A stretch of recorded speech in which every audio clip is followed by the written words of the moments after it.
Tariq was 37 years old, a man whose life was measured in the rhythmic clatter of steel on steel and the low groan of freight cars coupling in the Milwaukee mist. He made $67,000 a year as a freight rail conductor, a salary that felt as solid and real as the heavy leather of his work boots.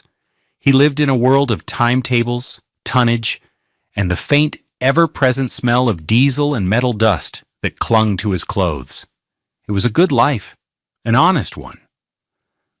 But it was a life under siege. The devastating situation wasn't in the noisy, sprawling chaos of the Muskego rail yard. It was in the curated, silent perfection of his own home. It was Sunday morning, and in less than 2 hours, his wife, Kayla, was going to detonate the beautiful, expensive bomb she had been building for years. He knew it was coming.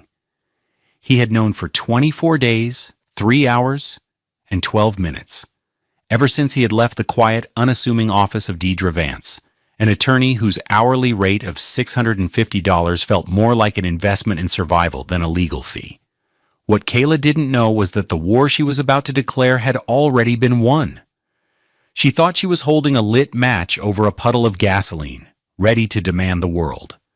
She had no idea she was standing in a room already flooded with water, her matchbook soaked through, her power extinguished before she even felt the spark. The clock on the microwave read 7:03 a.m.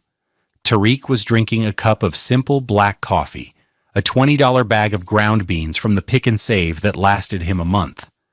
In the master bedroom, Kayla was still asleep on her side of their $1,000 Tempur-Pedic mattress, surrounded by the invisible architecture of her demands.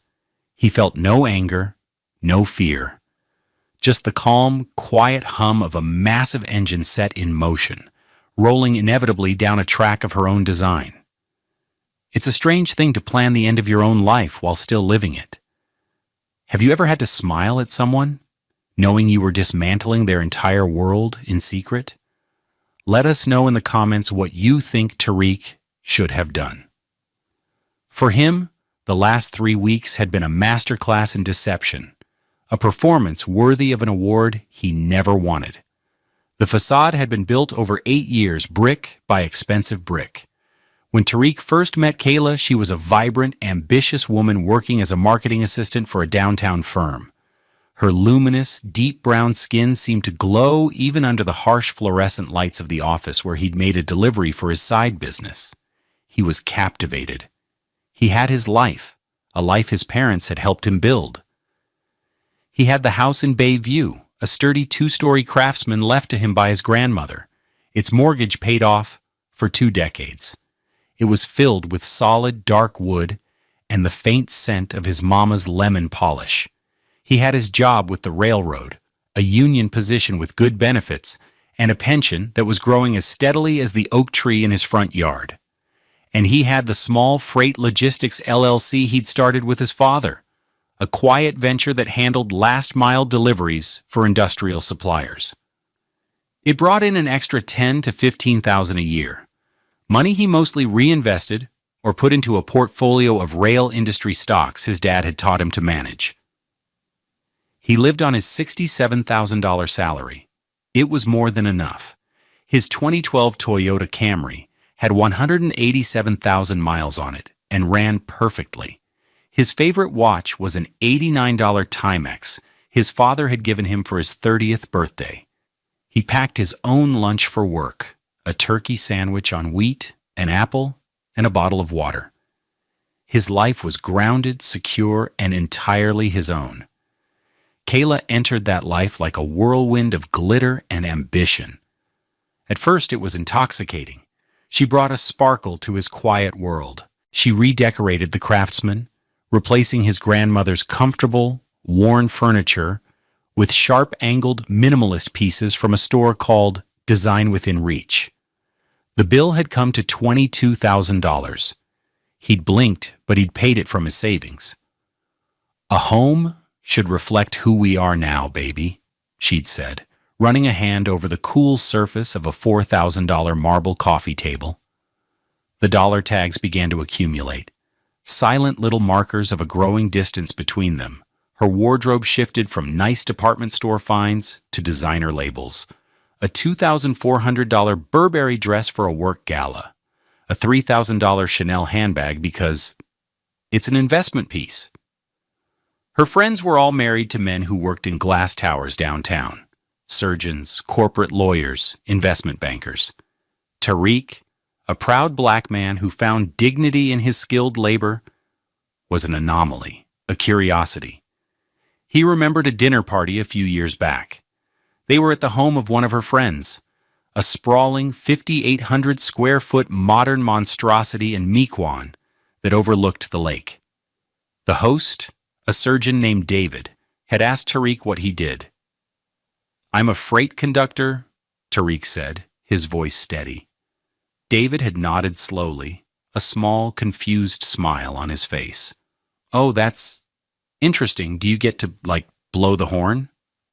The table, filled with men in $700 Xenia shirts, chuckled politely. Kayla had laughed the loudest. Later, in the car ride home, a ride taken in her white BMW X5, a $63,000 vehicle leased in his name, she'd touched his arm. "You can't say it like that, Tariq. It sounds so blue-collar. Just say you work in logistics or transportation management." "I'm a conductor, Kayla. I move freight. It's what I do," he'd said, watching the street lights of Lake Drive slide across the expensive dashboard. "I know," she'd sighed. A sound full of disappointment. "I just wish you didn't smell like it."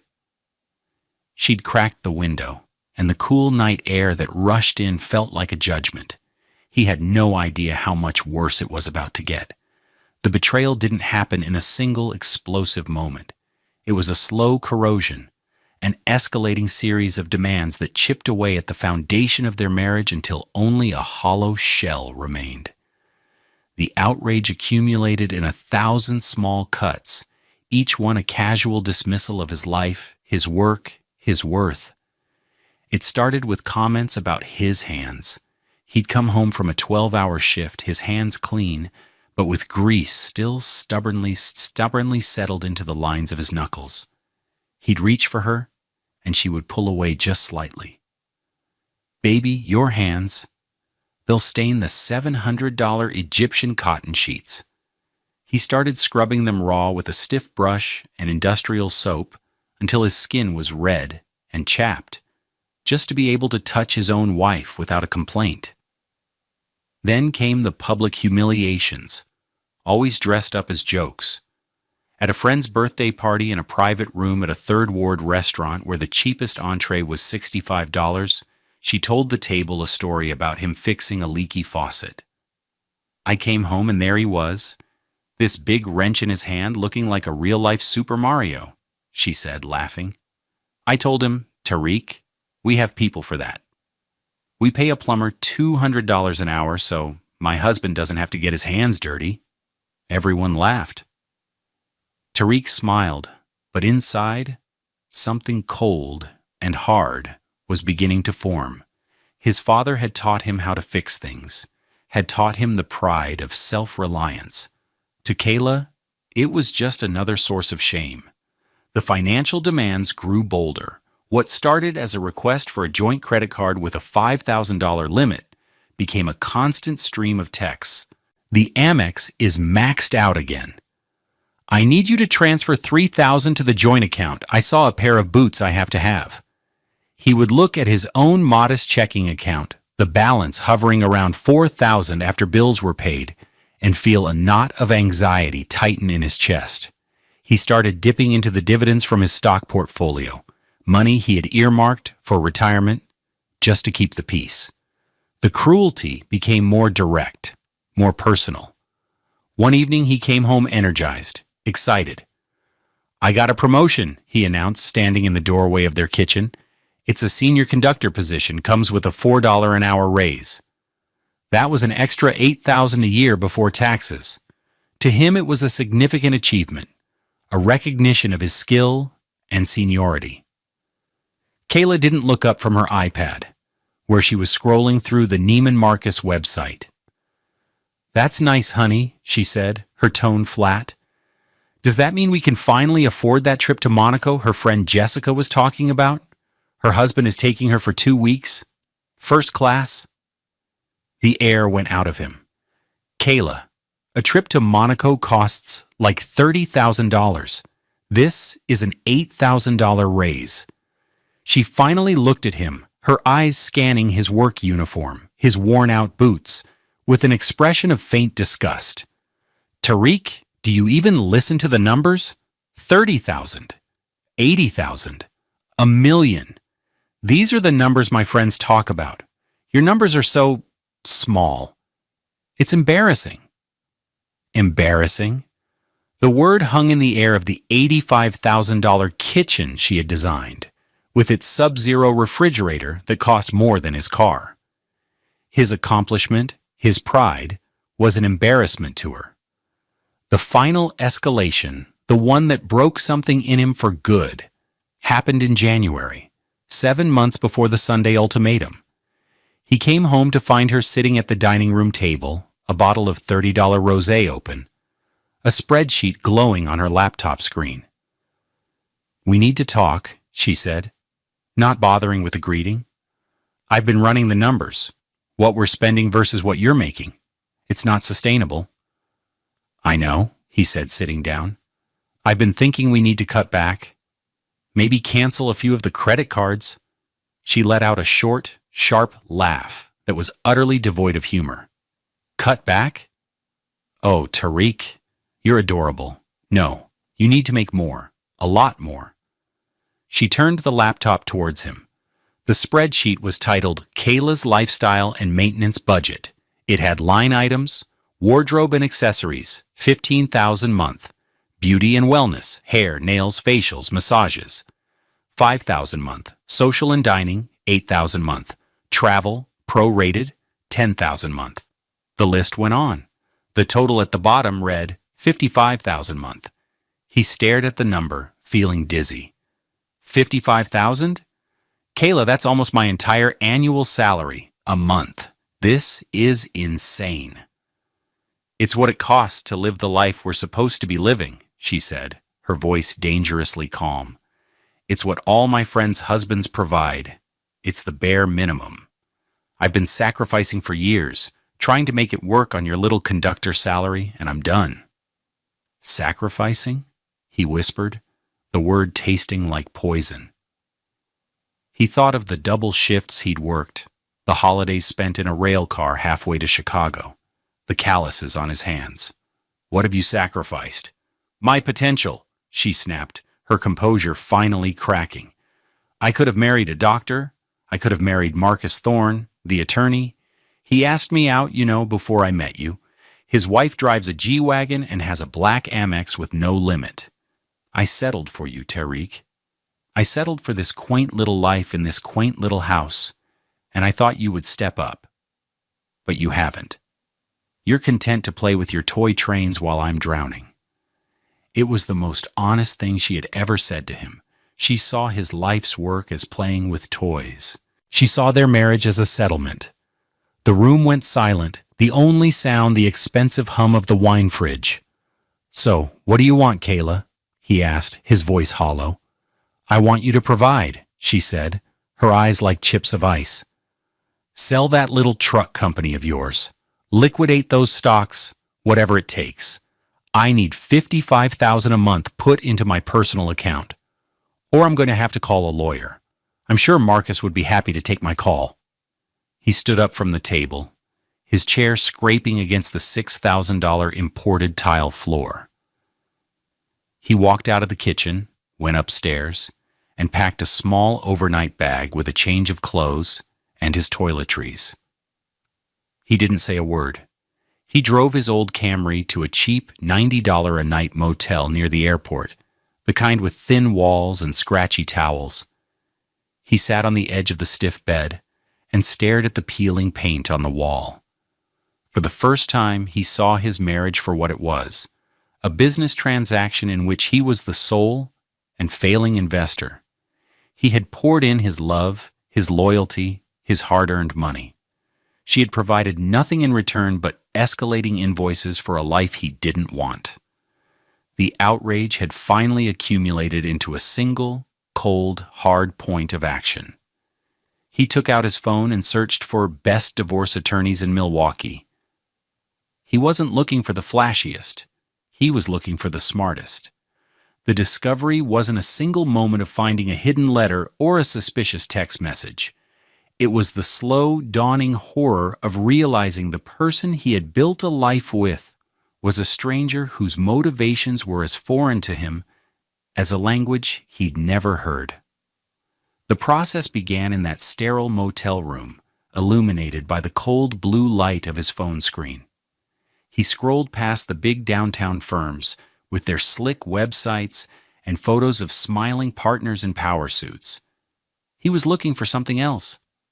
He found it in a small, 2-paragraph listing for Vance & Associates, located in a restored brick building in Bronzeville. The bio for Deidre Vance was simple: specializing in complex asset division and prenuptial enforcement, 30 years of experience. There was a quiet strength in the simplicity. He called the next morning, his voice thick with sleeplessness. He expected a paralegal, a week-long wait for an appointment. Instead, a calm, warm voice answered, "This is Deidre Vance. I need to talk to someone about a divorce," Tariq stammered. "I can talk right now if you're able," she said. He spent the next hour sitting in his car in the motel parking lot, the engine off, telling her everything. He told her about his job, his house, the LLC, the stocks. He told her about Kayla's spending, the dinner parties, the comments about his hands. He told her about the spreadsheet, about the $55,000 demand, about Marcus Thorne. When he finished, there was a long pause on the other end of the line. "Mr. Jordan," Ms. Vance said finally, her voice imbued with a steel he hadn't heard before, "your wife has made a critical mistake. She believes the man who earns $67,000 a year is the man she is divorcing. She has no idea who you really are, financially speaking." He met her in person that afternoon. Her office was not what he expected. It was on the second floor of the building, filled with overflowing bookshelves, thriving green plants, and the smell of old paper and hot tea. Deidre Vance was a stately black woman in her late 60s, her graying hair styled in elegant twists, her eyes sharp and intelligent behind a pair of simple, black-framed glasses. She radiated a competence that was deeply reassuring. She had already done a preliminary asset search. She laid the papers out on her wide mahogany desk. "Let's talk about the numbers your wife doesn't understand," she said. She started with the house. "Inherited from your grandmother, pre-marriage. Your name is the only one on the deed. Market value in Bayview for a property like that is roughly $450,000. That is your separate property. She can't touch it. Next, the LLC. Jordan & Son Logistics. Founded with your father 5 years before your marriage. You are the sole member. Based on its contracts and revenue, I'd estimate its current valuation at $2.3 million. Tariq felt the air leave his lungs. $2 million? He knew it was successful, but he'd never thought in those terms. He just took his small salary from it. "At least," she said, nodding, "it's a very solid business. That is also your separate property." Finally, the stock portfolio. Started by your father, gifted to you upon his passing, also before the marriage. It contains blue-chip railroad and shipping stocks. Current value is approximately $850,000. She tapped the paper with her pen. Separate property. Tariq stared at the figures. All this time, he had been living his life as a man who made $67,000 a year, because that was the cash he earned. He had never considered the vast, silent wealth that stood behind him. It was just security, a foundation. It wasn't for buying Chanel bags or trips to Monaco. "So what does she get?" Tariq asked, his voice barely a whisper. "She gets half of the marital estate," Ms. Vance explained.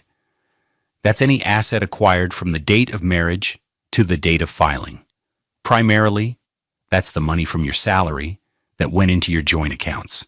We'll have to do a forensic accounting, but given her spending habits, which you've described, I suspect the marital estate is quite small.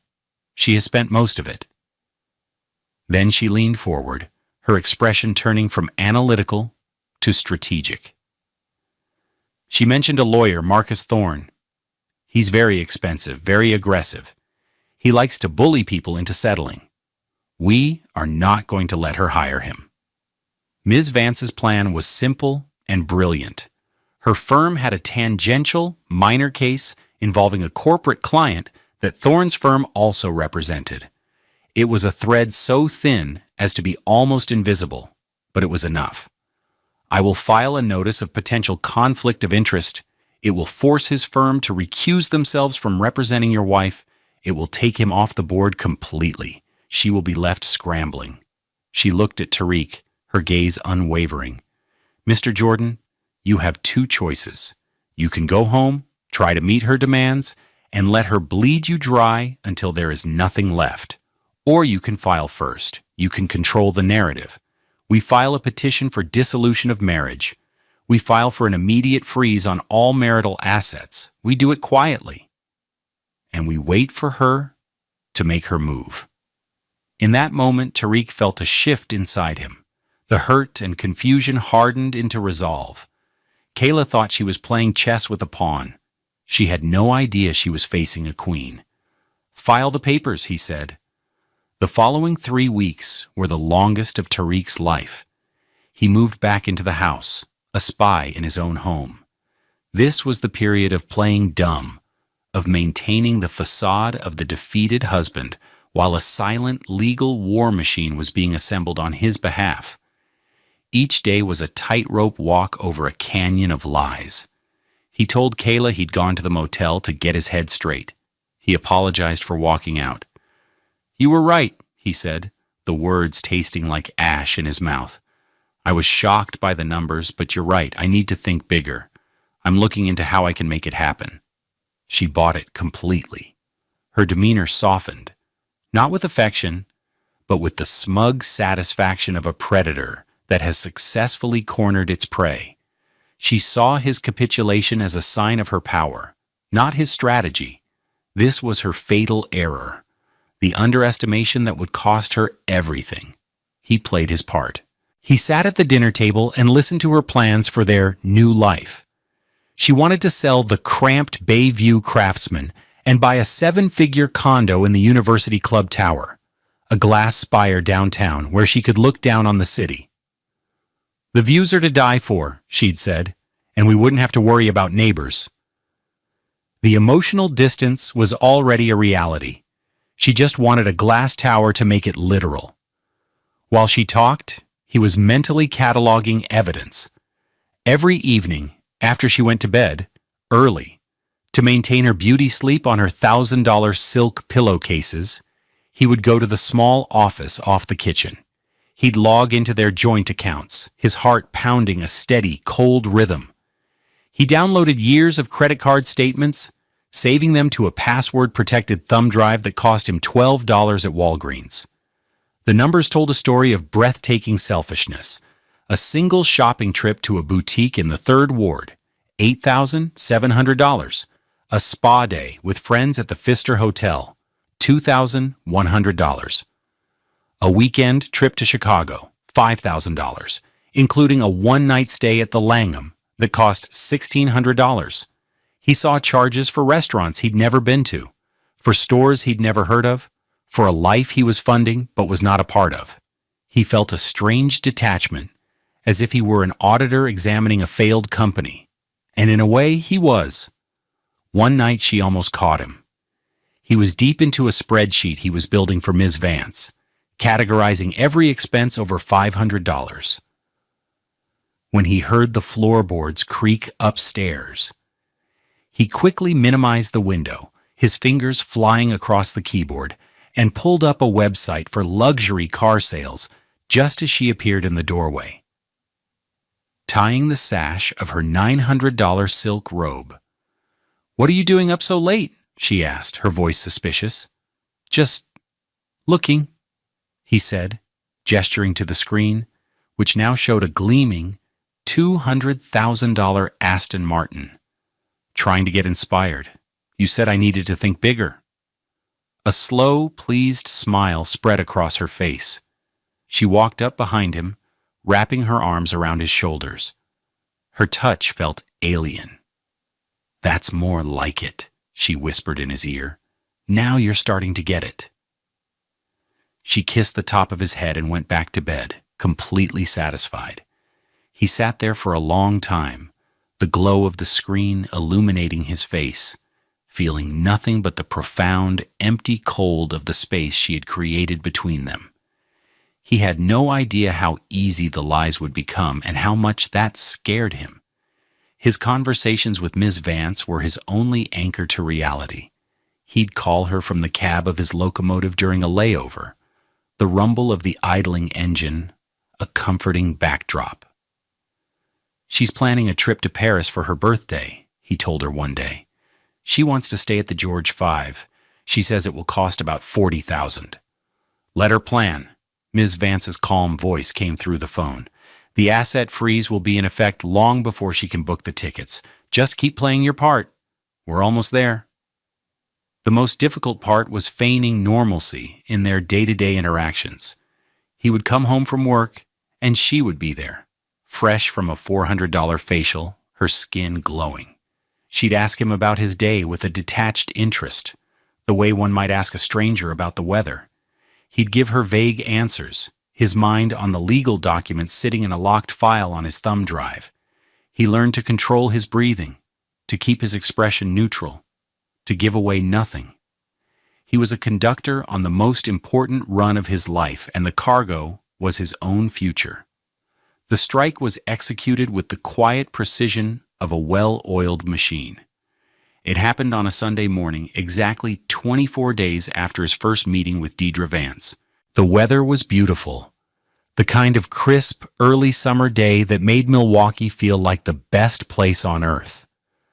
Sunlight streamed through the large windows of the Craftsman house, illuminating the dust motes dancing in the air and glinting off the sterile, polished surfaces of Kayla's world.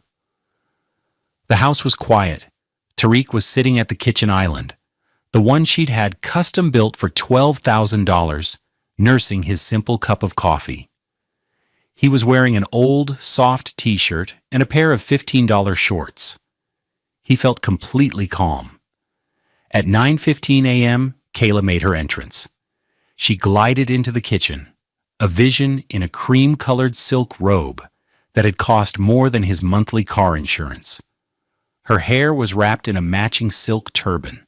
She moved to the $6,000 Jura coffee machine and pressed a button. The machine whirred to life, grinding beans that cost $40 a pound. She didn't look at him. She took her cup, a delicate porcelain thing that was part of a $2,000 set, and sat opposite him at the island. She took a slow, deliberate sip. Then she placed the cup down, the sound echoing in the silence. "Tariq," she began, her voice smooth and practiced, as if she had rehearsed this speech in front of a mirror. "I've been very patient. I gave you time to think after our conversation in January. I've made my needs clear. I've even seen you making an effort looking at better cars, and I appreciate that. But the time for thinking is over. It's time for action." He just looked at her, his expression unreadable. He didn't say a word. Her eyes narrowed slightly. "I've recalculated my budget to account for inflation and some other things. My final number is $80,000 a month. That's the allowance I require, deposited into my personal account on the first of every month, non-negotiable." She paused, letting the number hang in the air between them. $80,000, nearly $1 million a year. It was a figure so absurd, so disconnected from their reality, or what she perceived as their reality, that it was almost laughable. "This is not a request, Tariq.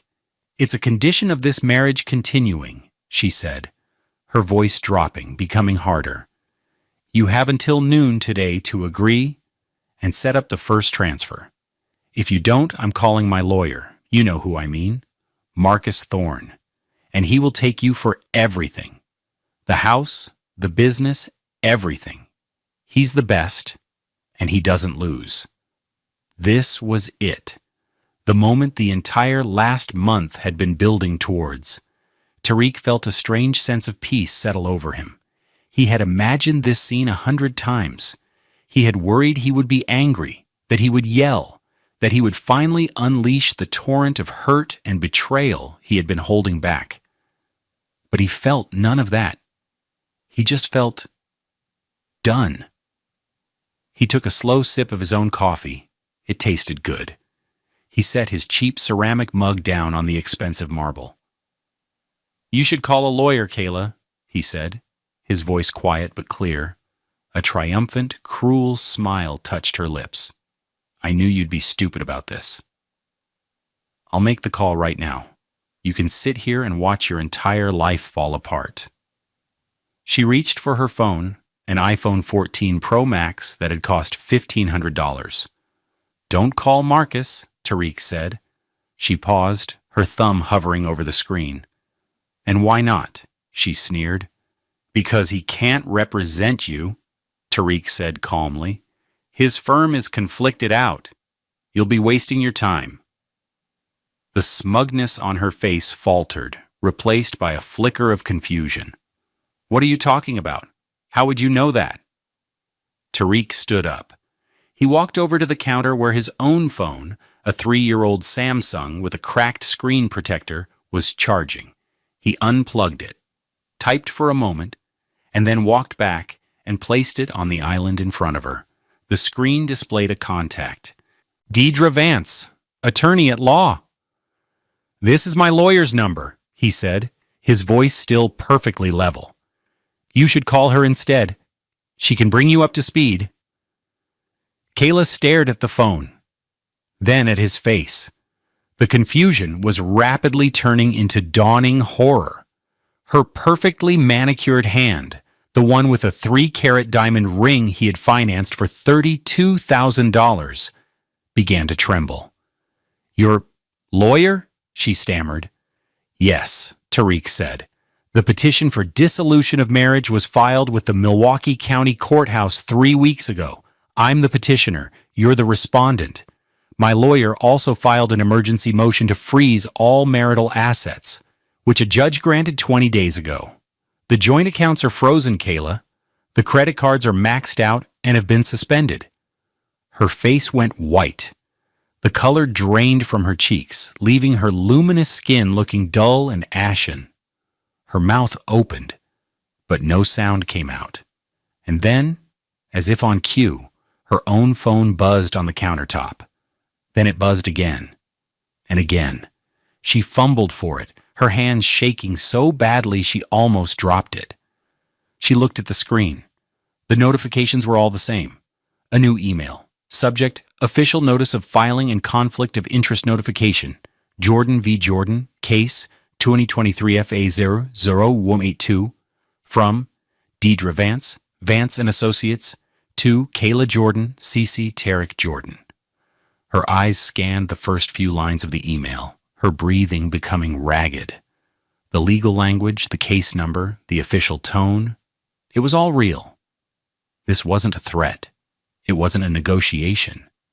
It was a declaration of an outcome that had already been decided.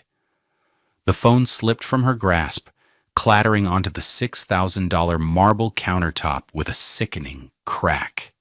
She stared at Tariq, her eyes wide with a terror he had never seen before. The powerful, demanding woman from 30 seconds ago was gone, replaced by a frightened, bewildered stranger. "How?" she whispered, her voice cracking. "How could you do this?"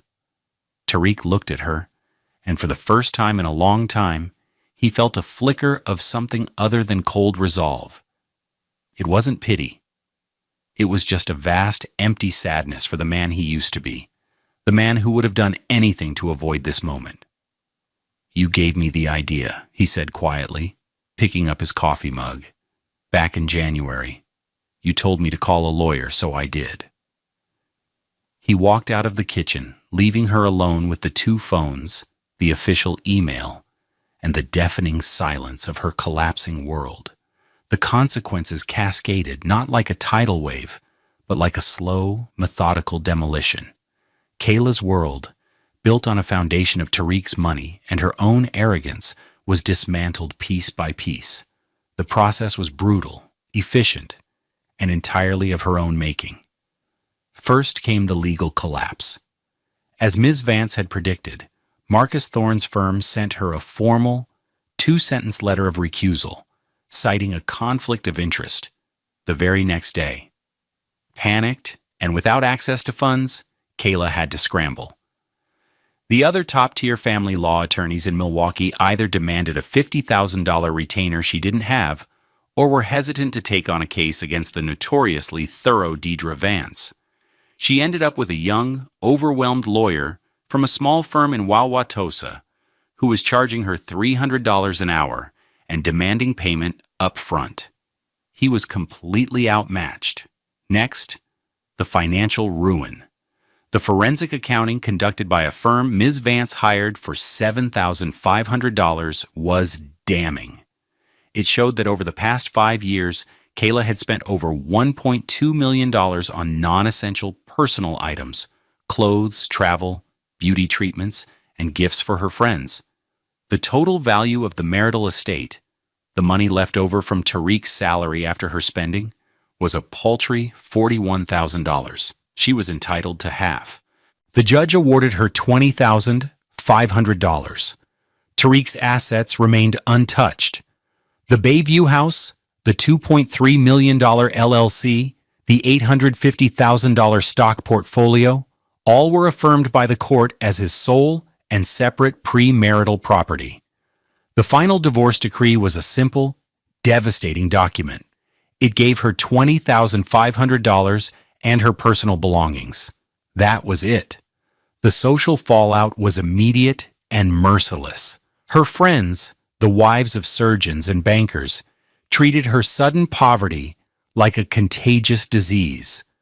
Their circle was built on the currency of wealth, and Kayla was now bankrupt. The invitations to galas, charity luncheons, and weekend trips to Lake Geneva stopped. One afternoon, she tried to meet her supposed best friend, Jessica, at a cafe in the 3rd Ward. Jessica arrived late, clutching a $4,000 Louis Vuitton bag, and couldn't stay long. "I'm just so swamped, you know how it is," she'd said, avoiding Kayla's eyes. The message was clear. You are no longer one of us. Then came the material humiliations. The $63,000 BMW X5 leased in Tariq's name was the first to go. He terminated the lease. A tow truck arrived at the Mequon home of the friend she was temporarily staying with and hauled it away. She was forced to buy a 10-year-old Hyundai Elantra for $4,000 in cash. Without an income or a husband to support her, she couldn't afford to live anywhere near the world she had occupied. She was forced to move into a cramped, 600-square-foot, one-bedroom apartment in West Allis, a working-class suburb. The rent was $1,200 a month. Her new home looked out over a parking lot and the back of a strip mall. The contrast to the elegant tree-lined streets of Bayview was a daily torment. Tariq, meanwhile, was insulated from her collapse. Ms. Vance had advised him to block her number and direct all communication through the lawyers. But the messages still came through to his voicemail, a series of audio snapshots of her complete unraveling. The first message, left the afternoon of the confrontation, was pure rage. "You will not get away with this, Tariq. You think you're so smart with your little lawyer? I will destroy you. I will tell everyone what a cheap, pathetic man you are." The second, a week later, was pleading. "Tariq, baby, please, we can work this out. I was stressed. I didn't mean the numbers. I miss you. Please call me." The third, after the financial disclosures were made, was hysterical.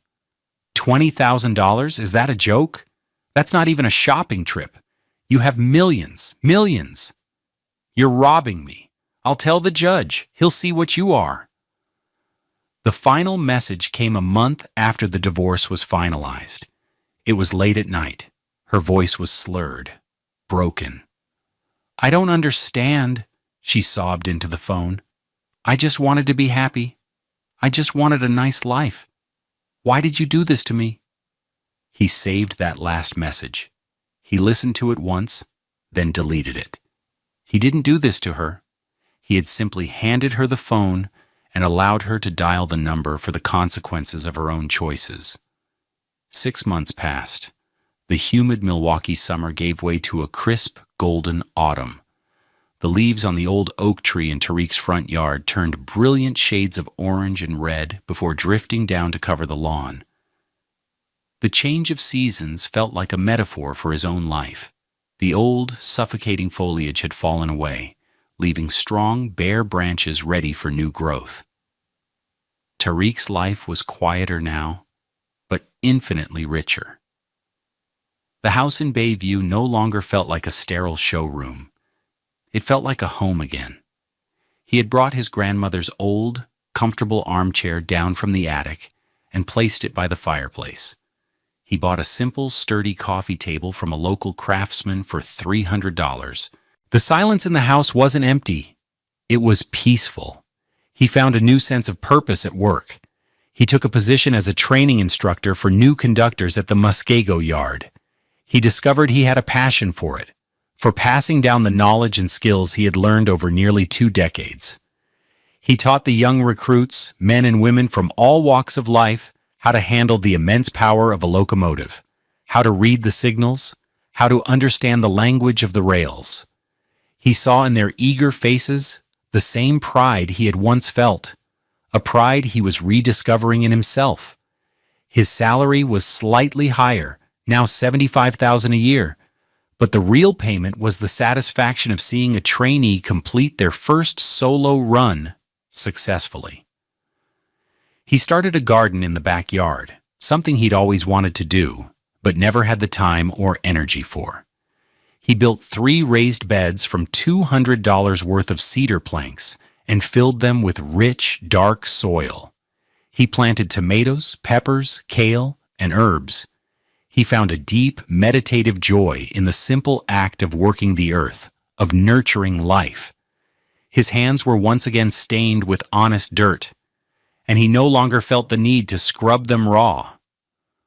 One Sunday morning, he sat on his front porch, a place he had rarely used when Kayla was there because she'd called it too folksy. The sun was warm on his face. He was drinking his simple, $20 a bag coffee from his favorite ceramic mug and reading a novel by Walter Mosley. The air was cool and smelled of damp earth and wood smoke from a neighbor's chimney. He thought about the other Sunday morning, the one that had changed everything. He thought about the $80,000 demand, the sterile kitchen, the look of shock on Kayla's face. He felt no anger, no bitterness, no triumph. He just felt a profound sense of peace. He had forgiven her, not for her sake, but for his. Forgiving her was the final act of taking back his own power, of releasing the last anchor that tied him to the past. He had heard through a mutual acquaintance that Kayla was working as a receptionist at a dental office in Brookfield, making about $18 an hour. She had sold the Hyundai and was taking the bus. He felt a brief, distant sadness for the woman she could have been, but it passed quickly. Her path was her own. True wealth, he now understood, had nothing to do with the numbers in a bank account or the valuation of an LLC. It wasn't about glass towers or designer labels. True wealth was the quiet satisfaction of a job well done. It was the taste of a tomato grown with your own hands. It was the peace of a Sunday morning with a good book and a warm cup of coffee. It was the freedom to be exactly who you are, without apology.